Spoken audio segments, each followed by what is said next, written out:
یہ آپ ایک بڑے خطرناک موڑ پہ کھڑے ہیں.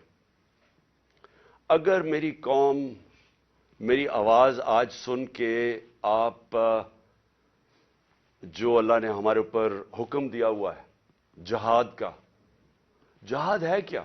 پہلے میں یہ بھی کلیئر کر دوں، ظلم کے سامنے اور نا انصافی کے سامنے کھڑا ہونا جہاد ہے. اللہ نے ہمارے پہ فرض کیا ہوا ہے. کیوں کیا ہوا ہے؟ ہماری بہتری کے لیے. جو قومیں رائے حق پہ کھڑی ہوتی ہیں اور انصاف کے لیے کھڑی ہوتی ہیں وہ آزاد ہو جاتی ہیں، اور انصاف کے بعد ہی خوشحالی آتی ہے. پہلے مدینہ کی ریاست میں عدل اور انصاف آیا، پھر خوشحالی آئی. نیلسن منڈیلا جو موجودہ بڑا ایک لیڈر میں مانتا ہوں، اس نے بڑی پتے کی بات کی. اس نے کہا اگر تم نے غربت کم کرنی ہے تو پہلے انصاف لے کے آؤ. چائنا نے دنیا کی تاریخ میں کبھی کسی قوم نے غربت کم نہیں کی جو چائنا نے کی ہے. 70 کروڑ لوگوں کو پچھلے 30-35 سال میں غربت سے نکال لیا انہوں نے. اور اسی قوم نے 450 وزیروں کو کرپشن کے اندر جیل میں ڈالا. یعنی طاقتور وزیروں کو انہوں نے قانون کے نیچے لے کے آئے. تو جو خوشحالی ہوتی ہے وہ انصاف کے ساتھ ہوتی ہے. حضرت علی کا قول ہے کہ کفر کا نظام چل جائے گا لیکن ظلم اور ناانصافی کا نظام نہیں چل سکتا. جدھر ہم جا رہے ہیں یہ نظام نہیں چل سکتا اور نہیں چل رہا. آج پوچھیں لوگوں کے حالات. آج کون سی قیامت آئی تھی کہ اپریل میں ہماری حکومت گئی ہے؟ 65 روپے کلو آٹا تھا، آج 135 روپے پہ پہنچ گیا یا اس سے بھی اوپر. کون سی قیامت آئی تھی کہ بجلی دگنی ہو گئی ہے؟ پٹرول ڈیزل دنیا عالمی مارکیٹ میں تو ان کی تیل کی قیمت کم ہے. کون سی قیامت آئی کہ یہ قیمتیں ان کی آج ادھر پہنچ گئی ہیں؟ کسانوں سے پوچھیں. کون سی قیامت آئی ہے کہ یوریا دگنا ان کو دے رہا؟ 60 ارب روپیہ کسانوں نے صرف گندم کی فصل کے لیے یوریا پہ ایکسٹرا خرچ کیا ہے ہمارے دور سے. تو کیا ہوا پاکستان؟ یعنی ہماری حکومت جانے سے اب تک یہ کیا ہوا کہ بجلی آج دگنی ہو گئی ہے؟ بجلی کے بل لوگوں سے پوچھیں، آج عوام سے پوچھیں تو صحیح ان کے حالات کیا ہیں، اور ابھی مزید اور مہنگائی آنے والی ہے. لیکن جو اس ملک کے طاقتور ڈاکو تھے انہوں نے اربوں روپے کے اپنے کرپشن کے کیسز ختم کروا لیے. 1100 ارب روپے کے اپنے کرپشن کے کیسز ختم کروا دیے اور قوم کو انہوں نے بھیج دیا تباہی کی طرف. آج ہمارا ملک، کبھی بھی ہمارے معاشی حالات ایسے نہیں تھے جو آج ہیں. تو یہ کیوں ہے؟ سوال پوچھیں نا اپنے آپ سے، کیوں ہے؟ ہم سب سے زیادہ، میں پاکستانی، میں آپ کو بتاؤں جب میں مکہ گیا ہوں، مدینہ گیا ہوں، سب سے زیادہ مسلمان پاکستانی مجھے ملے وہاں. ہم یہاں تبلیغی جماعت کا اجتماع ہوتا ہے، 20 لاکھ لوگ جمع ہو جاتے ہیں کیونکہ سارے یا عاشق رسول ہیں، اپنے دین میں ماننے والے لوگ ہیں. لیکن کیا وجہ ہے کہ ہم تباہی کے راستے پہ کھڑے ہیں؟ کیوں نہیں اللہ ہماری دعائیں کیوں نہیں سن رہا؟ کیونکہ اللہ نے کئی قانون بنائے ہوئے ہیں. سارے جتنے اللہ کے پیغمبر دنیا میں آئے تھے سب ان کی دو میسیجز تھیں، صرف پیغام دو تھے: انصاف قائم کرو اور انسانیت، یعنی کمزور کی مدد کرو. جو کہ جانوروں کے قانون کے اندر کمزور کی سروائیول آف دا فٹسٹ ہے، کمزور مر جاتا ہے. انسانی معاشرے میں ہم اپنے کمزور طبقے کی مدد کرتے ہیں. جس کو پہلی دنیا کی تاریخ میں فلاحی ریاست بنائی تھی وہ مدینہ میں بنائی گئی تھی، انسانیت کا نظام آیا تھا. تو ہم اپنے آپ سے پوچھیں کہ آج وہ ملک جو خیرات دینے میں سب سے زیادہ ہے، میں اس کے سامنے ہوں. کبھی یعنی کہیں دنیا کے اندر کینسر ہاسپٹل کے اندر 75% مریضوں کا مفت علاج نہیں ہو سکتا، صرف پاکستان میں ہے. کیونکہ لوگ جب دیکھتے ہیں، جب کسی ادارے کو، جو خیراتی ادارے کے اوپر جب اعتماد کرتے ہیں، تو اس سے زیادہ کھلے دل کے لوگ ہی کوئی نہیں ہے. تو ہم وہ قوم ہیں جو ترستی ہے جس کا نعرہ تھا کہ پاکستان کا مطلب کیا، لا الہ الا اللہ، عظیم نعرے. ہم نے اللہ سے دعویٰ کیا کہ اللہ تیرے سوا ہم کسی کے سامنے نہیں جھکتے، ہم آزاد لوگ ہیں، ہم نے آزادی کا دعویٰ کیا. آج اپنے حالات ہم دیکھیں، نہ ہمارے پاس آزادی ہے، نہ یہاں خوشحالی ہے. غربت بڑھتی جا رہی ہے، دن بدن قیمتیں بڑھتی جا رہی ہیں. تنخواہ دار طبقے سے پوچھیں کہ کیا حالات ہیں ان کے. پوچھیں آج بزنس مین سے، سب دکان، آج فیکٹریاں بند ہو رہی ہیں. پوچھیں آج بزنس، کون سی، کسانوں سے پوچھیں، کسی سے پوچھیں، خاص طور پہ تنخواہ دار طبقے سے آج پوچھیں کہ وہ گزارا کیسے کر رہا ہے. تو کیا وجہ ہے اس کی؟ میں آج آپ کو بتاتا ہوں. اس کی وجہ ایک ہے کہ یہاں ظلم اور ناانصافی کا نظام ہے. میرے نبی صلی اللہ علیہ وسلم نے کہہ دیا تھا 1500 سال پہلے کہ طاقتور اگر چوری کرے تو آپ اس کو NRO دے دیں اور بیچارے غریب لوگ جیلوں میں جائیں اور پھر سمجھیں کہ اللہ ہماری دعائیں قبول کرے گا. اور اس لیے جہاد اس نے ہمیں کہا ہے کہ ظلم کے سامنے کھڑے ہو، ناانصافی کو قبول نہ کرو.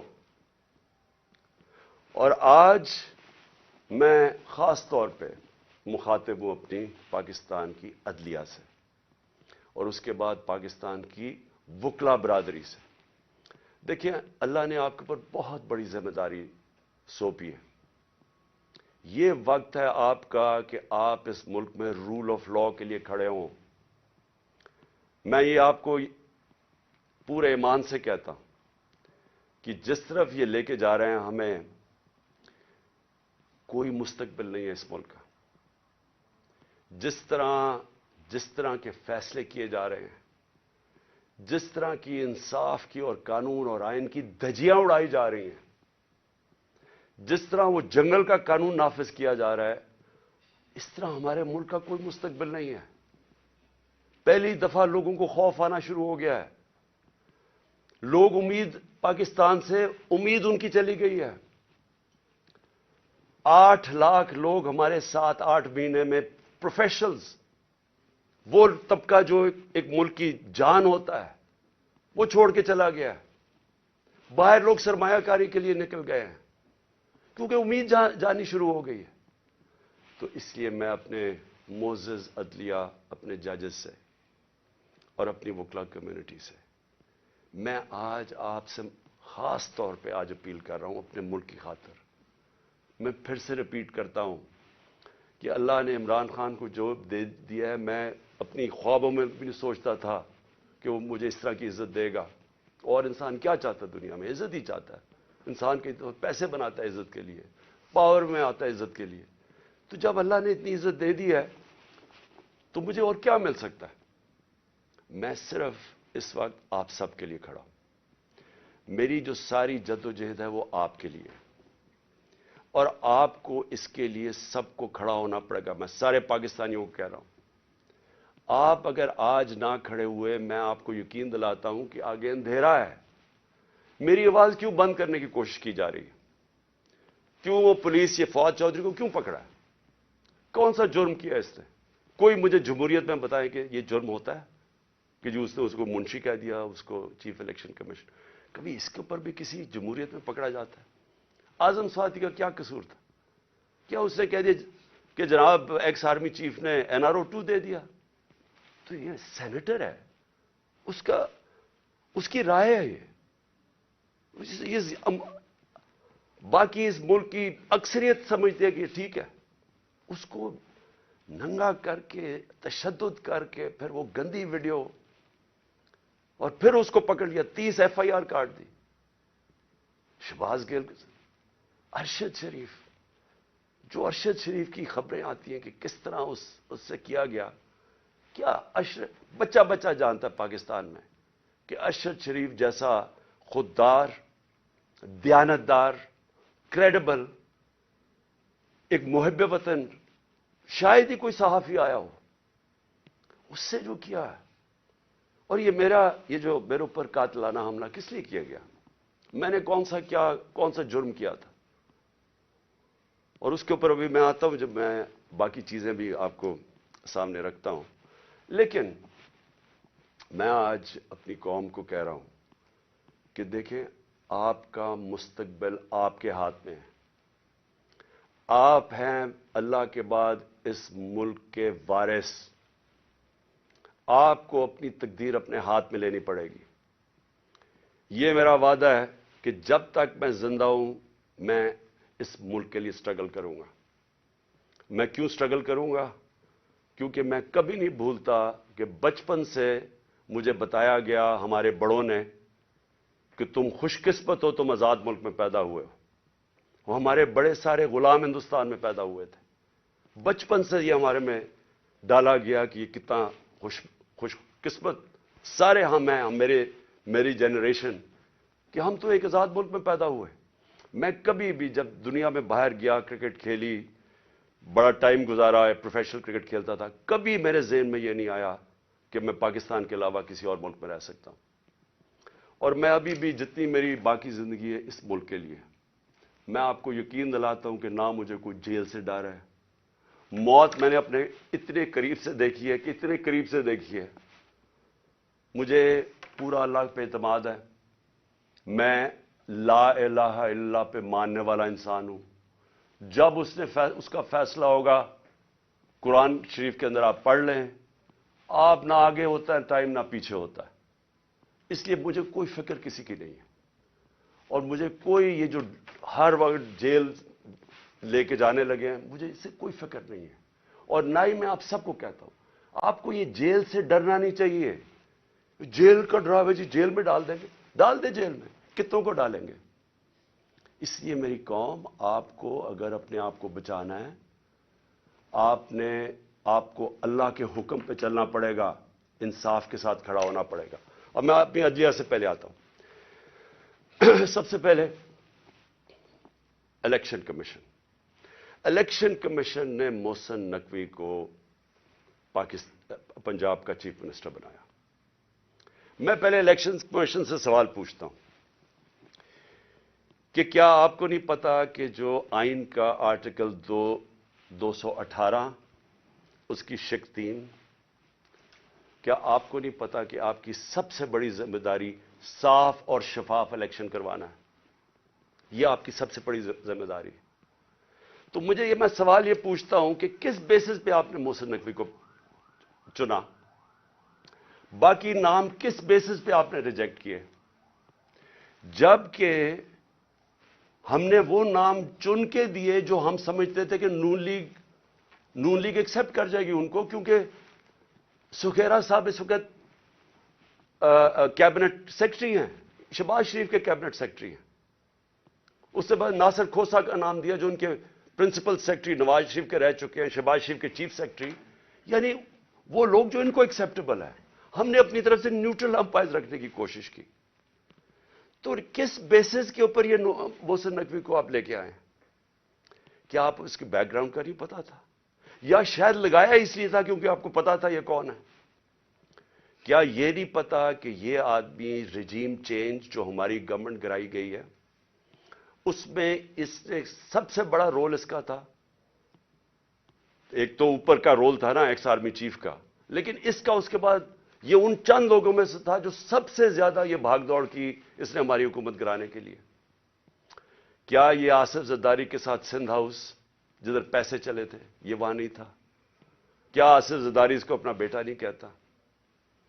کیا اس کا جو چینل ہے لوگوں کو نہیں پتا اس کی چینل کا کس کے بار بار جو پروپیگنڈا ہمارے اگینسٹ کب سے کر رہا ہے؟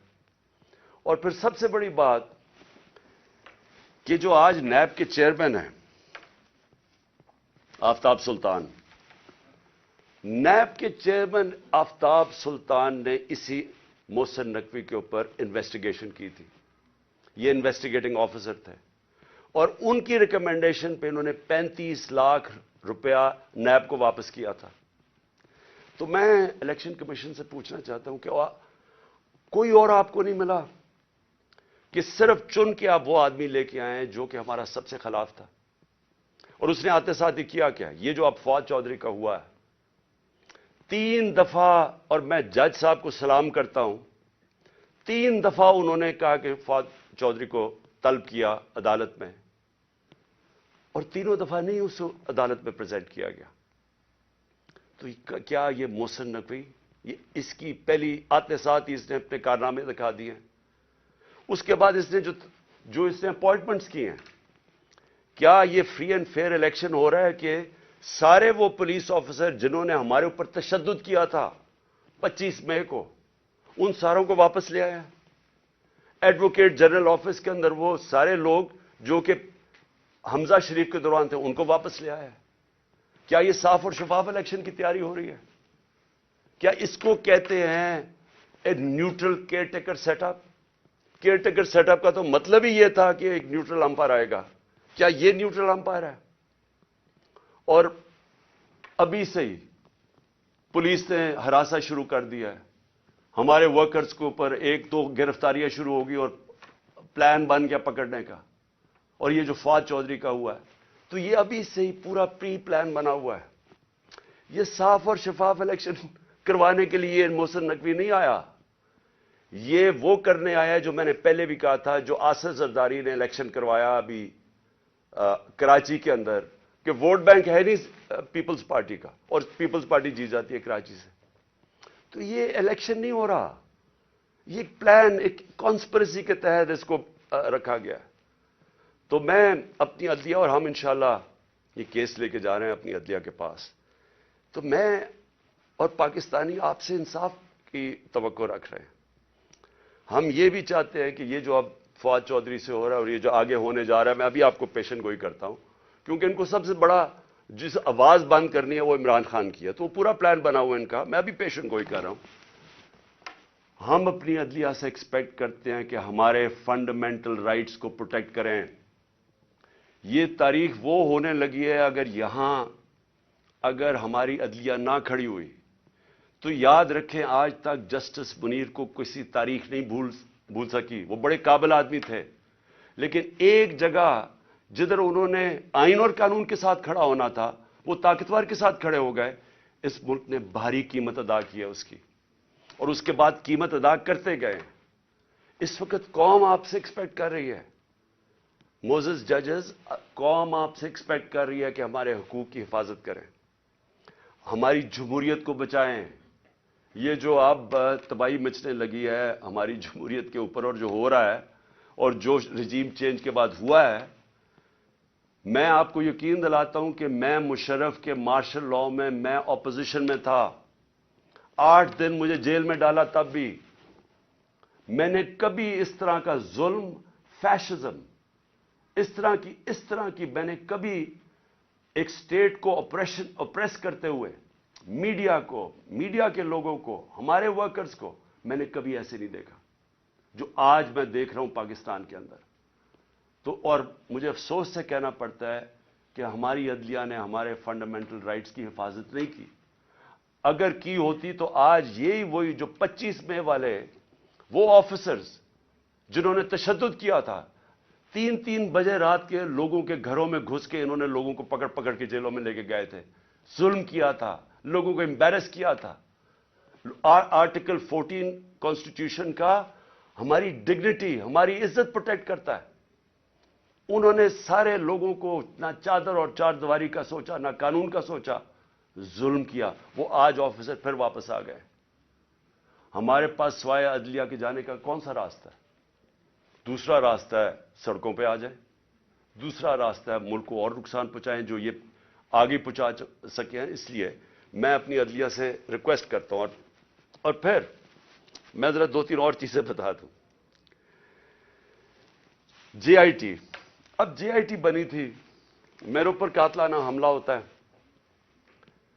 پہلے تو 16 دن کچھ ہوتا ہی نہیں ہے, نہ کوئی investigation. Police F I R کاٹ کے دیکھ دیتی کہ صرف ایک شوٹر تھا اور دینی انتہا پسند نے اٹیک کیا تھا, جو میں پہلے سے ہی سپٹمبر اور اکتوبر میں نے کہہ دیا تھا کہ میرے اوپر واردات ہونے والی ہے اور نام لیں گے دینی انتہا پسند کا. پوری کانسپریسی بنی ہوئی مجھے قتل کرنے کی. میں پہلے کہہ بیٹھا تھا, مجھے پتا بھی تھا اس کے پیچھے کون ہے, اور میں نے ان کے جیسے ہوا میں نے ان کے نام لیے. اپنی حکومت ہوتے ہوئے, پنجاب پولیس ہمارے نیچے ہوتے ہوئے میں اپنی ایف آئی آر نہیں کٹوا سکا. اور مجھے پتا ہے میں کیوں نہیں کٹوا سکا, کیونکہ دوسری طرف طاقتور لوگ تھے. اور ہماری ملک کی تاریخ ہے کہ جب طاقتور کا کمزور سے مقابلہ ہوتا ہے تو انصاف نہیں ہوتا. تو لیکن جو جے آئی ٹی کی رپورٹ ہے یہ ذرا سننے والی چیزیں ہیں. اور پھر کیسے اس جے آئی ٹی کو آپ آتے ساتھ ہی حکومت نے پہلی چیز کی ہے جے آئی ٹی بند کی ہے. یہ کس قانون کے تحت کی ہے؟ جے آئی ٹی تو پنجاب کی جے آئی ٹی تھی. فیڈرل گورنمنٹ تو جے آئی ٹی نہیں بنا سکتی.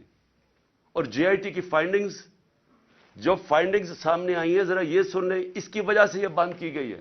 میں ذرا آپ کو بتانا چاہتا ہوں ساری قوم کو کہ میرے اوپر جو حملہ ہوا تھا جب انہوں نے ایف آئی آر کٹائی پولیس نے, میری نہیں کاٹی, انہوں نے کہا تھا ایک شوٹر ہے. ذرا آپ یہ سنیں, اب تک جے آئی ٹی نے جو عدالت میں جو رکھ چکی ہے, جو عدالت میں چیزیں رکھ چکی ہیں وہ ذرا سنیں. سب سے پہلے انہوں نے یہ کہا جو کہ ڈی پی او گجرات تھا غضنفر حسین اور ایس ایس پی ندیم حسین جو سی ٹی ڈی لاہور تھا, دونوں پنجاب گورنمنٹ کے نیچے تھے. ان دونوں نے آڈیو یعنی ٹیپس کی, اس کی وہ جو شوٹر تھا اس لڑکے کی انہوں نے ٹیپس بنائی. اور جب اس کی ٹیپس بنائی تو جب جے آئی ٹی نے مانگا ان سے ان کا موبائل فون, اور جب جے آئی ٹی نے ان کو بلایا ان دونوں کو, انہوں نے صاف انکار کر دیا کہ ہم جے آئی ٹی میں نہیں آتے. کون تھا ان کے پیچھے جو اتنا طاقتور تھا اور جس کو خوف تھا کہ کہیں جے آئی ٹی میں سچ نہ نکلا ہے؟ ان کو روک دیا. پھر ذرا آگے چلیں. اس کے بعد جب جو سیکنڈ جو دوسری ویڈیو بن رہی تھی, وہ نوید جو شوٹر تھا اس کی سی ٹی ڈی میں جب اس کی جو ویڈیو بن رہی تھی, اب ذرا یہ سنیں. رپورٹ لکھتی ہے جے آئی ٹی کے 4 سے 5 جو نامعلوم لوگ وہاں موجود تھے. وہ کون تھے؟ پولیس سی ٹی ڈی کے اندر اس کی بنایا جا رہا ہے اس کا سیکنڈ ویڈیو, اور وہ بھی اس کی کون سا قانون اجازت دیتا ہے کہ پولیس ویڈیوز بنا کے ریلیز کرتی رہے میڈیا کو. لیکن وہاں جو سب سے زیادہ چیز ہے 4 اور 5 وہ جے آئی ٹی کہتی ہے نامعلوم لوگ وہاں بیٹھے ہوئے تھے. یہ کون تھے؟ پھر اسٹیبلش ہو جاتا ہے 3 طریقوں سے. آئی وٹنسز جو گواہ دیکھتے ہیں وہ شوٹر کو 3, ایک فورینزک کے ذریعے, اور ایک پھر فورینزک کے ذریعے یعنی کہ جو خول ملے تھے ان کی گولیوں کے, وہ 3 جگہ سے ملے. اور کرائم سین رپورٹ جو تھی, ان سب نے ثابت کیا کہ 3 شوٹر تھے. یعنی جو انہوں نے رپورٹ بنائی تھی کہ صرف ایک دینی انتہا پسند نے قتل کرنے کی کوشش کی, اس کو سب کو رد کر دیا. اس لیے یہ آتے ساتھ ہی انہوں نے جے آئی ٹی بند کی, کیونکہ میں نے نام تو ایک شہباز شریف کو رانا ثناء اللہ کا لیا ہوا ہے, اور وہی بیٹھے ہوئے ہیں فیڈرل گورنمنٹ میں, اور انہوں نے آ کے انہی کے نیچے اب جے آئی ٹی بنے گی. اس لیے میں نے پہلے دن کہا تھا کہ چیف جسٹس صاحب آپ کے نیچے اگر انکوائری ہوگی تو شاید انصاف ملے. ان کے ہوتے ہوئے, اور وہ جو ایجنسی کا آفیسر ہے ڈرٹی ہیری, مجھے کوئی امید انصاف کی نہیں تھی. اور وہ آپ ذرا دیکھیں کہ جو اس جے آئی ٹی نے جو چیزیں بھی نکالی اس کے اوپر بھی ذرا دیکھیں کہ انہوں نے کس طرح اس کو بند کرنے کی کوشش کی. پھر یہ ثابت ہو گیا کہ جو لڑکا نوید تھا وہ کوئی دینی انتہا پسند نہیں تھا, اور اس کو ٹریننگ دی گئی تھی پسٹل شوٹنگ کے اندر. کوئی پسٹل شوٹنگ ایسے نہیں کرتا کہ سیدھی ایسے ریپڈ فائر کرے, وہ ٹرینڈ تھا. اور جو 5ویں چیز سامنے آئی, 4 جے آئی ٹی ممبرز کے اوپر پریشر ڈالا گیا. کس نے ڈالا؟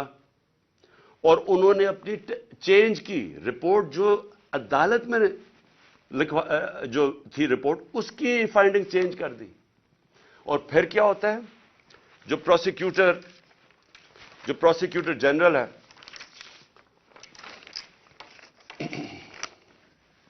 جو انڈیپینڈنٹ انکوائری کرتا ہے ان 4 لوگوں کے اوپر جو اپنے چینج کرتے ہیں رپورٹ, یہ جو 4 جے آئی ٹی ممبرز اپنی رپورٹ چینج کرتے ہیں, انڈیپینڈنٹ انکوائری کنڈکٹ کی جاتی ہے پروسیکیوٹر جنرل آف پاکستان. وہ ان کے اوپر انڈیپینڈنٹ انکوائری کنڈکٹ کرتا ہے, اور وہ کنفرم کرتا ہے, prosecutor general of Pakistan confirm کرتا ہے کہ انہوں نے اپنی غلط ٹیسٹ اپنی بدلی. 3 شوٹرز تھے, اور اس نے ریکمینڈ کیا کہ ان کے اوپر کرمنل پروسیڈنگز کی جائیں کہ انکوائری کو سیبوٹاج کرنے کے لیے جو 4 جے آئی ٹی ممبرز نے جنہوں نے چینج کی ہے. تو میرا سب سے بڑا سوال یہ ہے کہ آتے ساتھ ہی پنجاب گورنمنٹ جب سے یہ آیا ہے, انہوں نے سب سے پہلے کیوں انہوں نے اسٹڈی کر لیتے, دیکھ تو لیتے کہ جے آئی ٹی رپورٹ میں کیا فائنڈنگز ہیں, بڑی تفصیل میں انہوں نے فائنڈنگز دی ہوئی ہیں. آتے ساتھ ہی اس کو کیوں بند کیا؟ اور پھر جو سب سے زیادہ کام کر رہا تھا, پہلے تو یہ 4 بھگا دیے, جو سب سے زیادہ کام کر رہا تھا میں اس کا نام دیتا ہوں, وہ بڑا مجاہد, اس طرح بھی ماشاءاللہ ایسے لوگ تھے, انہوں نے آتے ساتھ ہی یہ جو محسن نقوی نے اور کیا کام کیا کہ اس نے جو لڑکا جو سب سے زیادہ کام کر رہا تھا, اس کا میں نام اس لیے بتانا چاہتا ہوں کیونکہ سعید انور شاہ, یہ انویسٹیگیٹنگ آفیسر تھا جس نے کھڑا ہوا اور جس نے عدالت کے اندر چلان دیا, انہوں نے آتے ساتھ ہی اس کو سسپینڈ کر دیا. تو میں اس سے کیا مجھے نظر آتا ہے, اس سے مجھے نظر آتا ہے کہ اگر کسی کو بھی شک بھی تھا کہ اس کے پیچھے طاقتور لوگ تھے جنہوں نے یہ سارا پلان کیا ہے, وہ شک ساروں کے دور ہو جانے چاہیے. یہ پلان تھی کانسپریسی, اور یہ لوگ یہ جو اوپر بیٹھے ہوئے ہیں شہباز شریف اور وہ جو دوسرا ہے رانا ثناء اللہ, وہ بالکل اس کے اندر ملوث تھے. کیونکہ اگر وہ ملوث نہیں تھے, ان کو کس چیز کا ڈر تھا؟ کیوں وہ یہ بار بار جے آئی ٹی کو سیبوٹاج کرنے کی کوشش کر رہے تھے, اور کر دیا. کیوں نہیں چلنے دیا جے آئی ٹی کو؟ بعد میں رپورٹس چیلنج ہو سکتی ہیں, اس کے اوپر کیس تو آگے چلتا ہے, لیکن کیوں انہوں نے کیا؟ کیونکہ ہمارے ملک کی تاریخ ہے. لیاقت علی خان کس نے ان کو قتل کیا ابھی تک کبھی نہیں پتا چلا. بے نظیر بھٹو کوئی پتہ نہیں, ایک دم اس کی جو سین تھا جدھر وہ بیچاری کو شہید کیا گیا, وہ سارا ایک دم کلیئر کر دیا. کس کے انسٹرکشن پہ کیا گیا کوئی کبھی نہیں پتا چلتا. اس لیے یہ جو پورا کور اپ ہو رہا ہے یہ بھی کیونکہ طاقتور لوگ انوالوڈ ہیں, اس لیے کوئی پوری کوشش ہوگی اس کو کور اپ کرنے کے لیے. میں آگے اب چلتا ہوں. جب جو آئین ہے ہمارا, اور آئین بڑا کلیئر ہے, آئین کا آرٹیکل 105 یہ کہتا ہے کہ جیسے ہی ایک اسمبلی ڈیزالو ہوتی ہے, جیسی اسمبلی ڈیزالو ہوتی ہے تو گورنر 48 گھنٹے کے اندر وہ ایک ڈیٹ دیتا ہے الیکشن کی. یہ آئین کے اندر لکھا ہوا ہے, 105 آرٹیکل 105 میں لکھا ہوا ہے. نہ کے پی کے گورنر نے ابھی تک ڈیٹ دی ہے, نہ پنجاب کے گورنر نے ڈیٹ دی ہے. سوال یہ کیوں نہیں دی؟ ہم نے اپنی گورنمنٹ کیوں گرائی؟ کبھی سوچا کہ کوئی اپنی گورنمنٹ خود چھوڑ دیتا ہے, ڈیزالو کر دیتا ہے؟ کبھی اس ملک کی تاریخ میں ہوا ہے؟ 60% پاکستان جس کے اوپر ہماری گورنمنٹ ہو, ہم خود ہی کہیں کہ جی ٹھیک ہے یہاں ہم اسمبلیز ڈیزالو کرتے ہیں. میں نے نیشنل اسمبلی بھی اپریل کے اندر ووٹ آف نو کانفیڈنس سے پہلے میں نے وہ بھی کہا تھا کہ میں ڈیزالو کرتا ہوں, الیکشن کروا دیں. تو یہ اس لیے کرتے ہیں, ہم نے اس لیے فیصلہ کیا کہ جب ایک ملک کے اندر سیاسی طور پہ استحکام نہیں ہوتا تو معیشت کے اوپر ڈائریکٹ اس کا امپیکٹ جاتا ہے. ہم نے یہ اس لیے اپنی اسمبلیاں ڈیزالو کی کیونکہ ہمیں نظر آ رہا ہے کہ ملک تباہی کی طرف جا رہا ہے, ڈیفالٹ کی طرف جا رہا ہے. جس طرح میں پہلے کہہ بیٹھا ہوں کہ کسی طبقے سے پوچھ لیں آج پاکستان میں کہ معیشت کا کیا حال ہے, وہ سارے آپ کو یہ کی جواب دیں گے برے حالات ہیں, گر رہا ہے نیچے. تو ہم نے اس کو اس لیے اپنی گورنمنٹس کی قربانی دی کہ ہم یہ سمجھتے ہیں کہ اگر ہم نے اس ملک کو اٹھانا ہے واپس تو سب سے پہلے صاف اور شفاف الیکشنز کی ضرورت ہے. صاف اور شفاف الیکشنز کا مطلب پولیٹیکل سٹیبلٹی. جب لوگوں کو ایک اعتماد ہوگا, بزنس کمیونٹی کو جو باہر بیٹھی ہے جو اندر بیٹھی ہے, کہ اب 5 سال کے لیے حکومت آ گئی اور پبلک مینڈیٹ کے ساتھ جو بڑے فیصلے کر سکتی ہے, جو ضرورت ہے آج پاکستان کو نکالنے کی اس دلدل میں سے, تو تب ہی ملک اٹھ سکتا ہے. ان کے اوپر تو نہ باہر نہ کسی کو اندر اعتماد رہ گیا ہے. تو یہ تو جتنی دیر چلتی رہے گی لوگوں کی تو تباہی ہے اس کے اندر. تو اس لیے ہم نے اپنی گورنمنٹس ڈیزالو کی تھی. ہمارا سوچ یہ تھی کہ اس کے بعد الیکشنز کی طرف ہم جائیں گے, اور اس لیے قربانی دی تھی. ابھی تک لگ یہ رہا ہے, اور یہ جو محسن نقوی کو لے کے آئے ہیں, اب یہ واضح ہو گیا کہ ان کا کوئی موڈ الیکشن کروانے کا نہیں ہے. میں پھر اپنی عدلیہ سے پوچھتا ہوں کہ اب ذمہ داری آپ کی ہے. آئین کے اندر کوئی گنجائش نہیں ہے.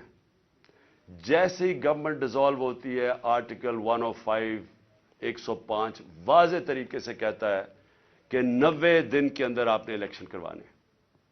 اب ذمہ داری آپ کی ہے کیونکہ آپ کو دنیا دیکھ رہی ہے آپ کی طرف کہ کیا یہ آپ کریں گے یا نہیں کریں گے. کیونکہ میں پھر سے کہتا ہوں کہ مجھے افسوس سے کہنا پڑتا ہے کہ ہمارا ملک وہ نہیں بن سکا جو بننا چاہیے تھا. اور اس کی بہت بڑی وجہ یہ ہے کہ یہاں کبھی بھی رول آف لا نہیں ہوا. یا طاقتور ہمیشہ قانون سے اوپر ہے. تو یہ بار بار جب ہم ان سے بھی پوچھتے ہیں یہ جو بیٹھے ہوئے ہیں اس وقت امپورٹڈ گورنمنٹ ایک ہارس ٹریڈنگ کے ذریعے رشوت دے کے خرید و فروخت کر کے آج بیٹھے ہوئے ہیں اوپر, یہ بھی کہتے ہیں جی ہو جائے گا, کوئی چیز ہو جائے گی, آگے چلے جائے گا الیکشن. بھئی کیسے چلے جائیں گے؟ آئین ہے یا نہیں ہے؟ اگر آپ کا ملک کے اندر آئین ہے اور کوئی قانون ہے تو پھر تو یہ آگے جا ہی نہیں سکتے 90 دن سے. تو یہ بھی آج میں اپنی عدلیہ کو کہنا چاہتا ہوں کہ اب آپ کے اوپر بہت بڑی ذمہ داری آنے والی ہے, کیونکہ یہ جو محسن نقوی کو لے کے آئے ہیں اس کا کوئی ان کا نہیں نظر آ رہا کہ یہ الیکشن کروائیں گے. پھر میں آخر میں اپنی قوم سے بس یہ بات کر کے اپنی بات ختم کرتا ہوں کہ دیکھیں, میں جس طرح شروع کیا تھا کہ اللہ میرے پہ بڑا مہربان رہا ہے, میں اس کا شکر ادا جتنا بھی کروں کم ہے کہ مجھے تو اس ملک میں جو آپ نے عزت دی وہ کسی کو دی نہیں پہلے. لیکن میں ایک چیز جانتا ہوں کہ میں کسی صورت اگر کسی کا خیال ہے کہ میں ان چوروں کے نیچے مان جاؤں گا ان کی غلامی, میں واضح کر دوں کہ آخری گیند تک لڑوں گا, آخری اپنی سانس تک ان کا مقابلہ کروں گا.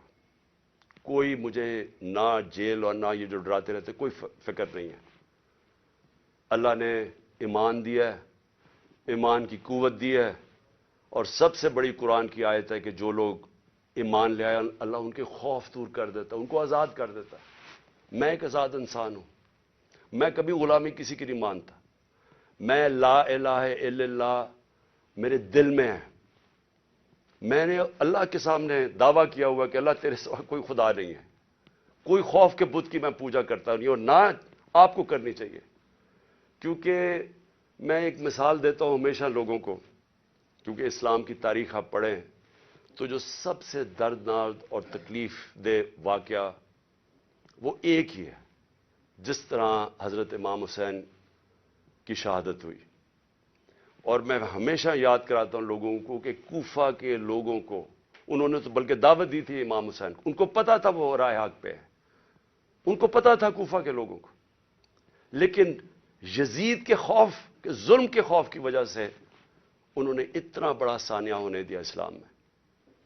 آپ بھی یہ خوف کا بت توڑ دیں, میری طرح آزاد ہو جائیں, اور کسی صورت ان کو نہ قبول کریں. مجھے جو صرف ایک افسوس ہے کہ میں جب سیاست شروع کی تھی 26 سال پہلے تو میں یہ سمجھتا تھا کہ 2 طرح کے طبقے پاکستان میں ہیں. ایک وہ طبقہ ہے چھوٹا سا جو اس ملک کا پیسہ چوری کر کے باہر لے جاتا ہے, ان کے پاس اربوں ڈالر باہر پڑے ہیں, بڑے بڑے پراپرٹیز, مے فیئر سب سے مہنگے علاقے میں لنڈن میں پراپرٹی ہے, بیٹا ون ہائیڈ پارک وہ سب سے مہنگا علاقہ ہے, آف شور اکاؤنٹس میں ان کے پیسے پڑے ہوئے ہیں. تو میں ان کو تو پاکستان نیچے جاتا ہے ان کو کیا ہوگا, جب مشکل پڑتی ہے جہاز پکڑ کے باہر چلے جاتے ہیں. تو ایک ایسا طبقہ چھوٹا سا بیٹھا ہوا ہے, ہر وقت پیسہ اس ملک سے چوری کر کے باہر لے جاتا ہے. ٹیکس اور بزنس مین ہے, ٹیکس چوری کیا وہ باہر. ریل اسٹیٹ کے اندر بیٹھے ہوئے لوگ جیسی پیسہ بنتا ہے حوالے ہنڈی سے پیسہ باہر. تو ان کو کوئی تکلیف نہیں ہے کہ پاکستان نیچے جاتا یا نہیں, ان کو تکلیف نہیں ہے کہ ہم غلامی کریں, کبھی کسی کی غلامی جو آج تک کرتے آئے ہیں ان کو فکر نہیں ہے, کیونکہ ان کا سٹیک پاکستان میں نہیں ہے. اور اس لیے میں ان کے خلاف نکلا تھا آج سے 26 سال پہلے, اور اس لیے جب تک میرے میں سانس ہے میں ان کا مقابلہ کروں گا. لیکن ایک دوسرا طبقہ جن کا جینا مرنا پاکستان میں ہے وہ اکثریت اس ملک کی عوام ہے. اور اس ملک کے وہ ادارے ہیں، وہ ادارہ جس کو پتا ہے کہ اگر یہ ملک کی معیشت نیچے جاتی ہے تو سب سے پہلے نقصان اس ادارے کا ہے. آج سری لنکا کے اندر آئی ایم ایف نے حکم دیا سری لنکا کو کہ اپنی جو سری لنکا کی فوج ہے اس کا آدھا کرو. مصر کے اندر آئی ایم ایف نے حکم دیا ہے کہ اپنی فوج کی فضول خرچیاں کم کرو.